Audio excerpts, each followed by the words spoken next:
রাসূল করিম সাল্লাল্লাহু আলাইহি ওয়াসাল্লাম পৃথিবীতে এসেছেন রহমত হয়ে।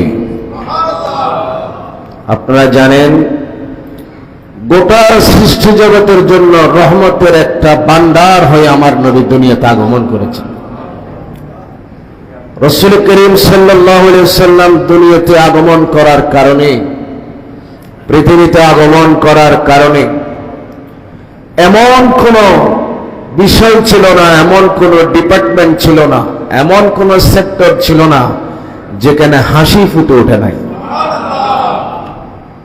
ঠিক এমনি করে আমার রাসূল এতিমের মুখে হাসি ফুটিয়ে দিয়েছেন, বিধবার মুখে আমার নবী হাসি ফুটিয়ে দিয়েছেন। আজকাল আমাদের সমাজে এতিমরা অবহেলিত, বিধবার আজকে আমাদের সমাজে অবহেলিত। কথা বলে ঠিক কিনা?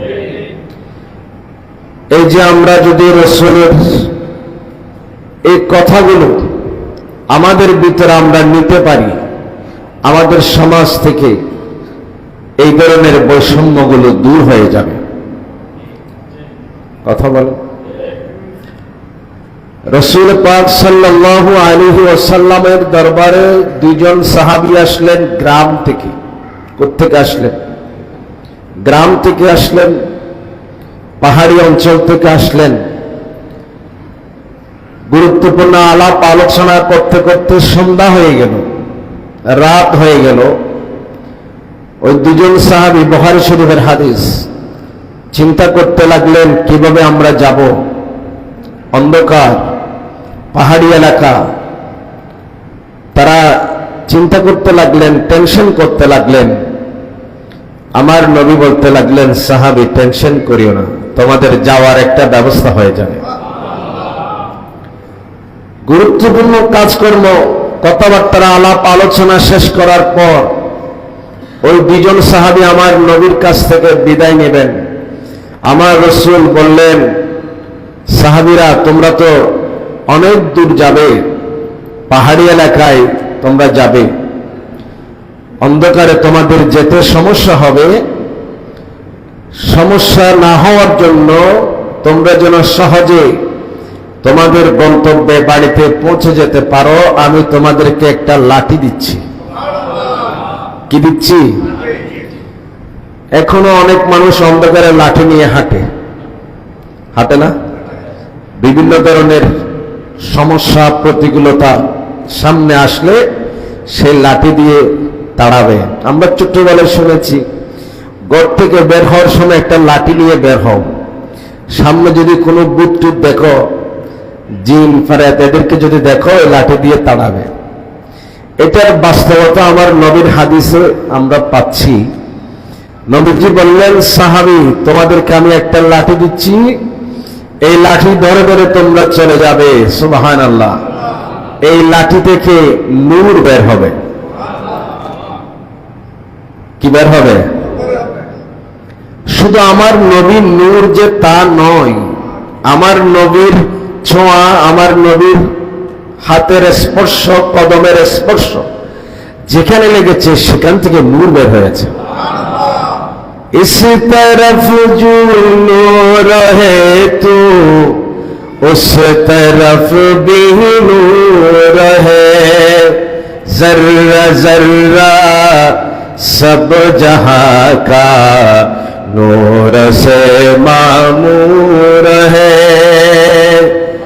এখানে নূর, সেখানে নূর, নবী যেখানে যায় সেখানে নূর, নবী যা ধরে, নবী যাই দেখে সেখান থেকে নূর বের হয়। আমার নবীর সাহাবায়ে কেরাম এইভাবে করে আলো দেখিয়েছেন, দিনের আলো। এমনকি রাতের অন্ধকার দূরীভূত করে দেওয়ার জন্য দুইজন সাহাবীকে আমার নবী একটা লাঠি দিলেন। ওই লাঠি ধরে ধরে সাহাবী দুজন যখন রাত চোপড়াতে পথ চলতে লাগলেন, তাদের আর কোনো সমস্যা হচ্ছে না, ওই লাঠি থেকে আলো বের হচ্ছে। ওই লাঠির আলো দিয়ে তারা বাড়িতে চলে যাচ্ছেন, আর কোনো সমস্যা হচ্ছে না। অনেক দূর যাওয়ার পরে দুজন সাহাবী দুই দিকে চলে যাবেন। দুইজন সাহাবী দুই দিকে চলে যাবেন, পথ দুই দিকে। এখন লাঠি হলো একটা, লাঠি কয়টা?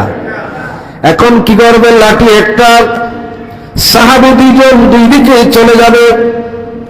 সাহাবী বললেন, ও ভাই, এই লাঠিটাকে দুইটা ভাগে ভাগ করো। সুবহানাল্লাহ বলেন। এই লাঠিটাকে দুইটা ভাগ করো, এক ভাগ তুমি নাও, আরেক ভাগ আমি নেই। দেখা যাচ্ছে দুইটা অংশ থেকে সমানভাবে আলো বের হচ্ছে, সমানভাবে। একটু জোরে বলেন না সুবহানাল্লাহ। নূর वाला आया है, नूर लेकर आया है, सारे आलम में देखो कैसा नूर छाया है। अस्सलातु अस्सलामु अलैका या रसूल अल्लाह, अस्सलातु अस्सलामु अलैका या हबीब अल्लाह, अस्सलातु अस्सलामु अलैका या रसूल अल्लाह, अस्सलातु अस्सलामु अलैका या हबीब। ভালো লাগে কিনা? এখান থেকে আমার একটা পয়েন্ট হলো, নবীজির দেওয়া লাঠি থেকে যদি আলো বের হয়, সে আলো দিয়ে দুজন সাহাবী যদি নিরাপদে বাড়ি পৌঁছে যেতে পারে, নবীর দেওয়া আদর্শ, নবীর দেওয়া বিধান, নবীর দেওয়া নীতি যদি অনুসরণ করে, সে কি নিরাপদে মঞ্জিলে মকসদ জান্নাত পর্যন্ত পৌঁছতে পারবে না? এটা হলো আমার কোয়েশ্চেন, এটা হলো আমার পয়েন্ট। নবীর দেওয়া সেই লাঠির উপর ভর করে যদি দুজন সাহাবী নিরাপদে বাড়ি পৌঁছে যায়, তাহলে আমি বলতে চাই, সেই নবীর সুন্নাহ, সেই নবীর আদর্শ, সেই নবীর আইডিওলজি, সেই নবীর নীতি